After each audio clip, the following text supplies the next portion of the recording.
you know, he's one of these guys that will position himself well with the experience that he has and still be there.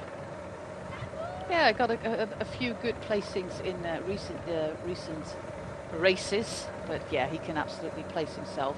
But now working at the front is the team from Nantes, which is a little bit more to the north from where we are racing now.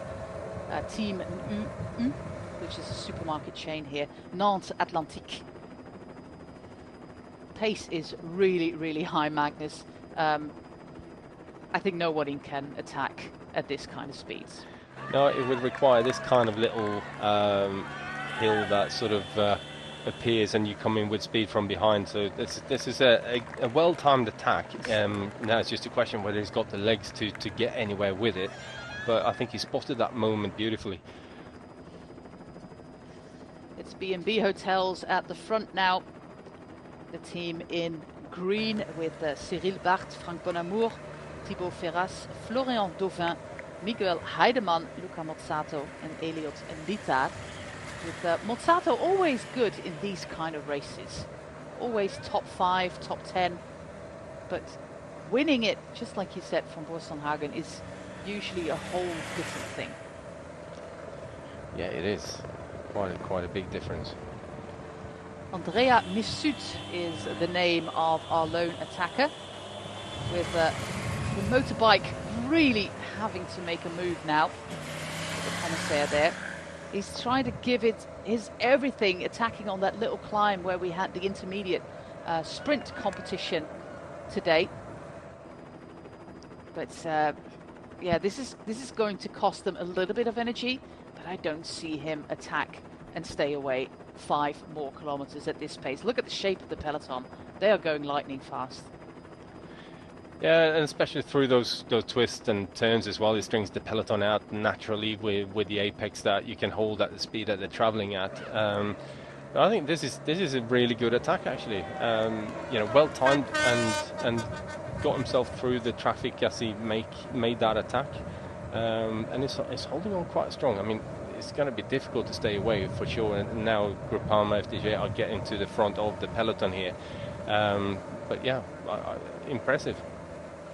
Yeah, this man is from Cannes, all the way in the south of France. That is where we started the season at the end of January. Andrea Mifsud, he is still a young rider, 23 years of age, and yeah, quite a regular here in the French Cup races, as his team is a 3rd division team. They do all these races actually. They are the pinnacle of their calendar because they're shown on national television in France, which is pretty important for their team.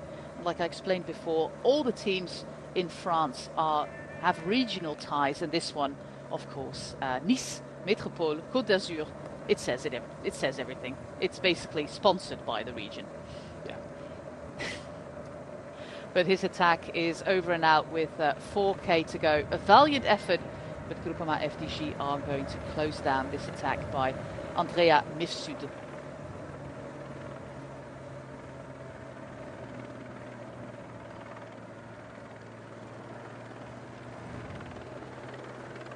And now it's up to the man from Groupama FDJ with in 5th position actually, Arnaud Démare. He's been so well protected throughout the final like 40-50 kilometers that we've been watching this peloton, Magnus.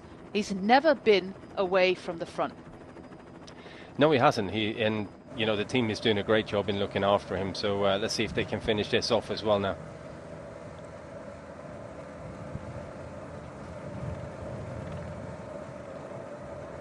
Groupama FDJ are racing here with, of course, Arnaud Démare, with number 2, Olivier Legac, Louis Aski, Clément Davy, Paul Penouet, Ignatas Konovalovas, and Ramon Sinkeldam, the pilot, the lead-out rider there for Arnaud Démare. Normally, it's rumoured that he's going to leave the team, but a new team has not been announced just yet for the man from the north of Holland. Yeah, he's giving and shouting instructions there, Ramon Sinkeldam, who has been instrumental in many wins for Arnaud Démare, as is Jacopo Guarnieri, also one of those fantastic lead-out riders for Groupama FDJ.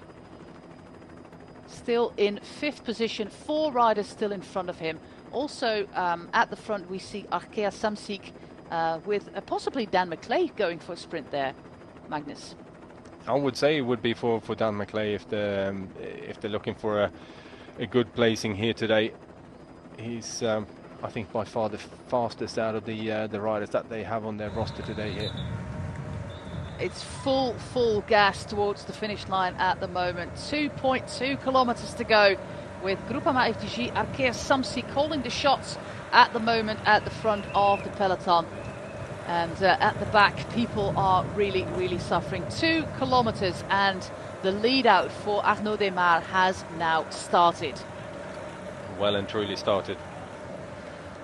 And if Démare pulls this off, it's going to be a team victory. Still 3 men in front of him. We also see that Mozzato with the B&B Hotels team is moving up, as is Bryan Coquard there for Cofidis. Everybody, of course, yeah. This turn is going to have to be pretty long now, though, because they're running out of riders, I think, with 1,500 meters to go, and the fact that it's uphill as well towards the line. This is Clément Davy with Sinkeldam really being the patron of this sprint train. But you are right, it's still quite a long way out towards the finish line to only have 3 riders in front of you. Of course, they try to keep the pace really high now.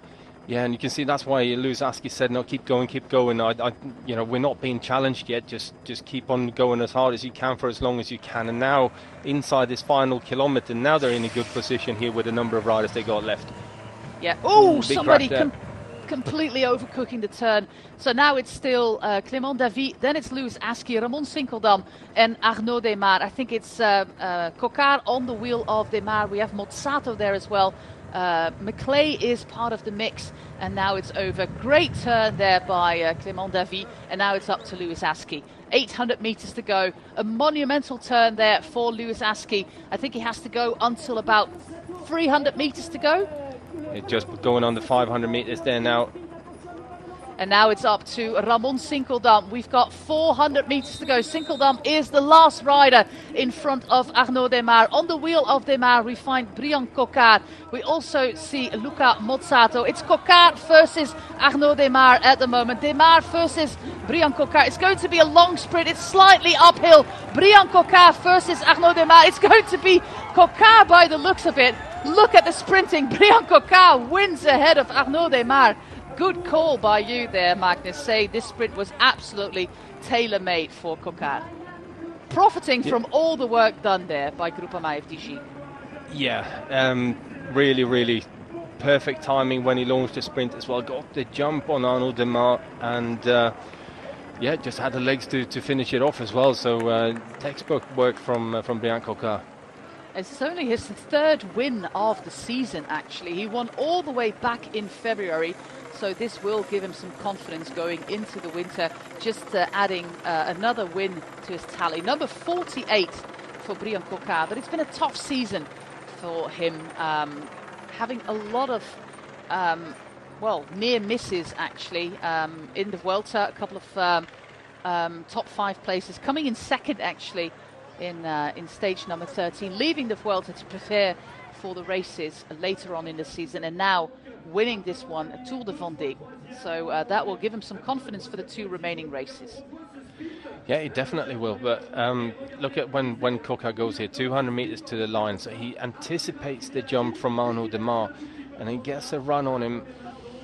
And as we're coming up towards this little right-hand turn, he was just, too strong, really. I think it looked like he was talking to Arnaud Démare afterwards, saying that, worrying about that he'd closed him down on the fence. But looking at that helicopter shot, there was no discussion at all about that one. And Arnaud said, "No, you're all right, mate." Fair and square. This was absolutely wonderful win there by Coquard, with Démare in 2nd place, Mozzato, and then McClay, and I think it's Christophe Noppe. They're also going for the points there for Arkea Samsic, because apparently that is the strategy. But profiting wonderfully from the lead-out train from Groupama FDJ and winning this race is Bryan